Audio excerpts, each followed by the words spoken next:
Oi, eu sou Renata Delgado e hoje eu vim trazer uma mensagem para vocês. O tema da mensagem é: nós temos que aprender a entregar os nossos anseios a Deus. Se você tem algum problema com um exemplo de um carro que você tem e ele apresenta algum barulho desconhecido, né, que geralmente ele não faz quando você tá nele, o que você vai fazer? Você vai procurar um mecânico que seja habilitado para resolver aquela situação. Agora, se você não conhece o mecânico, você vai pedir as indicações de amigos e familiares, né? E quando você encontra esse mecânico, você confia de que ele vai resolver o problema, para que você não tenha que desembolsar um valor exorbitante, um valor desnecessário, né? Que esse valor seja suficiente para resolver aquele seu problema. E esse profissional, você confia que ele tem essa capacitação, né, essa habilidade para resolver esse problema. E eu vou te dar um exemplo aqui na Bíblia, que está em Marcos 4, do 35 ao 41, que é quando Jesus apazigua a tempestade no barco. E naquele dia, 35, e naquele dia, sendo já tarde, disse-lhes aqui a Jesus: passemos para a outra margem. E eles, deixando a multidão, o levaram consigo, assim como estava no barco. E havia também com ele outros barquinhos. E levantou-se grande temporal de vento, e subiram as ondas por cima do barco, de maneira que já se enchia de água. No versículo 37, que eu acabei de ler, aqui está a representação de uma situação adversa, né? Porque o barco estava em paz e de repente veio uma grande tempestade, um vento, e entrava água no barco, né? A gente sabe que quando entra água no barco, o barco corre o risco de afundar. Continuando no 38. E ele estava na polpa dormindo sobre a almofada, aquele que estão falando de Jesus. E despertaram, dizendo-lhe: Mestre, não te importa que pereçamos? E no 39, ele, despertando, repreendeu o vento e disse ao mar: cala-te e aquieta-te. E o que aconteceu? E o vento se aquietou e houve grande bonança. Agora vamos dar um pouco de ênfase aqui nesse versículo. 39, vou ler de novo. E ele, despertando, repreendeu o vento e disse ao mar: cala-te e aquieta-te. Aqui é uma representação de que quando nós entramos em oração com Deus, né?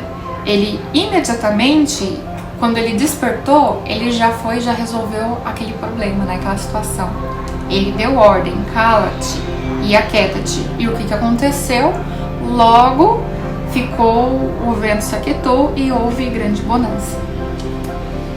E aí, depois que ele resolveu todo o problema, né? Disse-lhes: por que sois tão tímidos? Ainda não tendes fé? E sentiram grande temor e diziam uns aos outros: mas quem é este que até o vento e o mar lhe obedecem? Você sabe quem é esse? Esse é Jesus Cristo.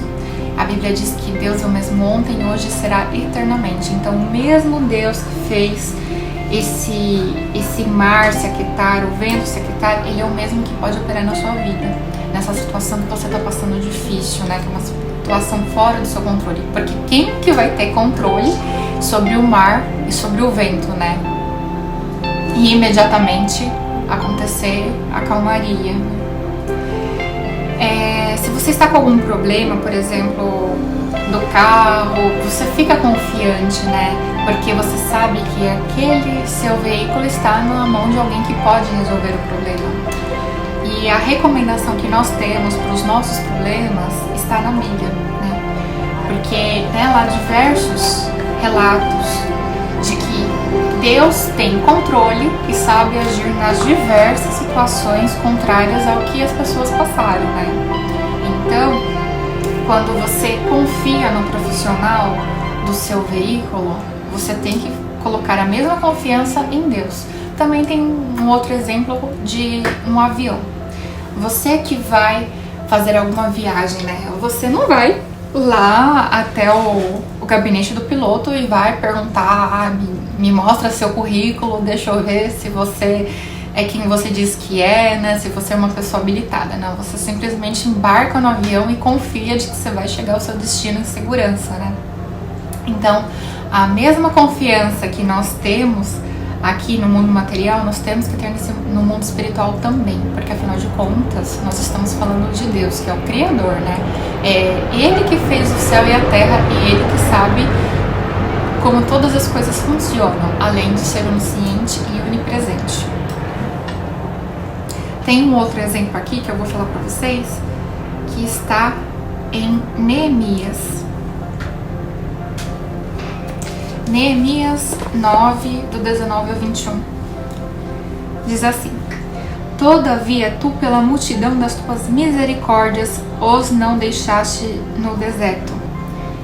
A coluna de nuvem nunca deles se apartou de dia, para os guiar pelo caminho, nem a coluna de fogo de noite para os alumiar e mostrar o caminho por onde haviam de ir. Então você pode ver aqui que o povo passa, e aqui continua. No 20, e deste o teu bom espírito para os ensinar, e o teu maná não retiraste da sua boca, e a água lhes deste na sua sede. Além dele mostrar o caminho que eles tinham que percorrer, eles ainda não faltava do maná. O maná representa aquele alimento que está com todos os nutrientes necessários para que o corpo humano continua se desenvolvendo, né, todas as funções vitais de forma saudável, e além do maná ainda tinha água para matar a sede, né? Aqui é uma representação de que essa água matava a sede, então é a bênção que vem e mata a necessidade do que ela tinha que ir, né? Ela encaixa exatamente na forma como ela deveria encaixar. Aí 21. Desse modo o sustentaste 40 anos no deserto. Falta alguma tiveram, e suas vestes não se envelheceram, e os seus pés não se incharam. Aqui não foi um período de final de semana, eles pegaram o final de semana e foram pro deserto. Não, eram 40 anos no deserto. E não tiveram falta de nada, porque Deus ele supria todas as necessidades do povo. E as vestes não envelheceram. Agora você imagina, um final de semana é ok, agora 40 anos você utilizar a mesma roupa, o mesmo calçado, você pode pensar, né? Além dos homens, né, que já estavam na fase adulta, provavelmente deveria ter jovens, crianças, né? E quem é pai, né? Eu não sou mãe, mas eu imagino, eu tenho parente, né? Tem primas, né? E a gente percebe que logo aquela criança ela perde um calçado muito rápido, né? Porque a fase de desenvolvimento dessa criança, né, até o estirão, que é na fase de jovem ali, é muito rápida, né? Então a roupa que eles estavam, ela conseguiu sustentar esse período que eles estavam, 40 dias e 40 anos, né? Desculpa. E os pés também não se inchavam, então eles não tinham uma consequência, né, de andar 40 anos, porque até os pés o Senhor guardava, né? Até a parte circulatória, né? A parte linfática daquela população que estava passando. E assim é conosco também. Quando nós entregamos as nossas questões nas mãos de Deus, Ele pode operar na nossa vida, né? Tem um versículo muito bonito que está em 1 Pedro 5,7, diz assim: lançando sobre Ele toda a vossa ansiedade, porque Ele tem cuidado de vós. E eu quero fechar com um salmo, que é o Salmo 37, versículo 5, diz assim: entrega o teu caminho ao Senhor, confia nele e tudo Ele fará. Tá? Então essa mensagem que eu queria deixar pra vocês: quando você entrega a sua vida, Ele já cuida de você naturalmente, né? Mas quando você coloca o controle da sua vida nas mãos de Deus, Ele pode operar com total liberdade, tá? Então, e além de colocar, você precisa confiar que Ele vai cumprir, porque você não pode se esquecer, eu falei que ia ser o último, né? Mas eu lembrei de mais um versículo que diz que Deus, Ele não é homem para que minta e nem filho do homem para que se arrependa. Então, o que Ele prometeu na sua vida, Ele vai chegar com essa promessa, tá? Ele não é homem para que minta e nem filho do homem para que se arrependa. Deus, Ele não se arrepende das promessas que são lançadas sobre as nossas vidas. E Ele quer sim, Ele tem total interesse em cumpri-las. Basta que a gente se aproxime dele e entregue todas as nossas questões a ele, e ele vai seguir cuidando de nós com todo o amor de um pai.